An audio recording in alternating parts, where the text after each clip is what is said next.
Welcome back. Grow Messy.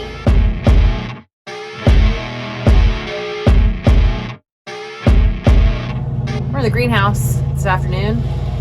I've been in the garden all day, working and cleaning and weeding and moving things. I like to just come out here with a drink, a little bit of iced tea, unsweetened. Anyway, and kind of be in the garden space and just kind of sit and decide what I want my garden space to look like, right? So I want to set myself up for success for the next coming season. I've cleaned up everything, all the trash. Got my little trash pile right here in my little wagon. Weeded a few beds. Weeded out my garlic bed, and it looks 10 times better. My husband's fixing to get the tiller, and he's going to till me some space on the far side. That way I can put some corn. I'm going to try my hand at planting corn and growing corn this year. So I'm going to do 2 rows of corn. Granted that they grow, right? That's the key. I moved my bird baths around. You know, I'm a part of the Wise County Horticulture Club, for those of you that don't know. I'm actually currently the vice president of the Wise County Horticulture Club. Whoop whoop. It's exciting. I don't really know what that entails yet. I'm brand new to the title. But I kind of sort of volunteered my garden space, my farm, if you will, as one of the places that we can maybe tour this season, right? So, and the neighbors here. Anyway, well, I have no idea where I was.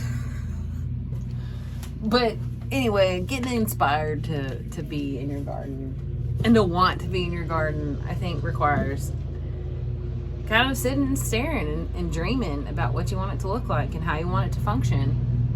And I think with each season that you do it, you kind of learn what you need, what you want to change, what worked, what didn't, and you just kind of adjust from there. And I think that's just the beauty of a new season, is a new start. So I did a lot of rearranging this season. We added a chicken coop. For those of you that don't know, we lost my dad in August, and it's been one of the hardest things that we've had to go through. It still doesn't feel real, and I don't like talking about it, so we're gonna move on. But I acquired the coop that he built. My mom, she gave me her last 6 chickens and the chicken coop. So I've had to add the chicken coop into the garden and make it cohesive, aesthetic, whatever you want to call it. I want it to look nice. And so I've kind of built that half of the garden around it. And it looks great, and it's functioning, and it's serving its purpose, and I love it. So I'm happy with it. So moving, flower beds around, deciding where I'm going to plant things. I know I have 3 in-ground plots.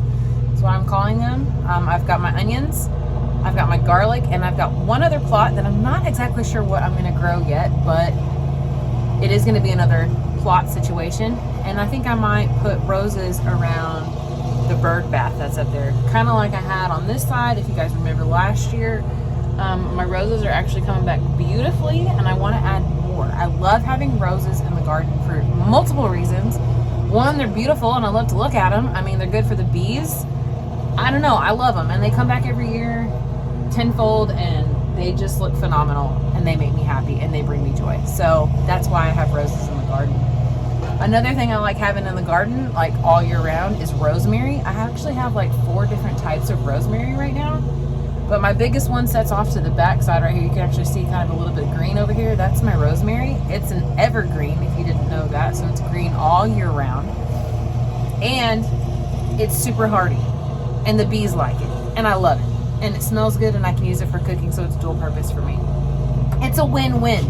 So I highly recommend planting some rosemary in containers or in the ground, for that matter. I have 2 in the ground, and I think I have 2 in containers.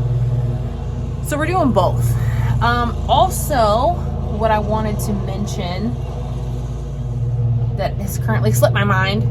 I remember. Okay, so what I also wanted to mention was, if you want some gardener confidence, if you want some growing gardener confidence, right? Growing vegetables, growing your fruits, whatever you want to grow you some onions.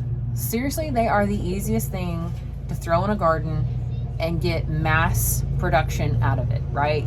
I mean, last year I grew so many onions. I didn't harvest them how I should, or not harvest, store them how I should, so they didn't last as near as long as they should have. But I literally grew enough onions for an entire year to be used. This year, pretty much did the same thing. I got 4 onion sets. My husband's mowing, sorry, deal with it. Onion sets, so they come with a bunch of little onions all rubber band together. You literally dig a little hole, barely, stick it in there, barely, okay, and leave it. You water it every now and then, and they flourish, they do great, and it's a good way to quickly build up your gardener confidence. So highly recommend growing onions in your garden this season. Just want to mention we are on Instagram, so if you want to go follow us over there on Grow Messy, I do a lot of daily updates, and just kind of life updates and whatever I'm feeling that day, okay? But anyway, we really appreciate you guys hanging out with us, and don't forget to hit that subscribe button, and continue to follow our story and hang out with us and see what we're doing this season. You know, I get quiet whenever the mower stops. I think it's time to till. It's Mama's turn. Let's go.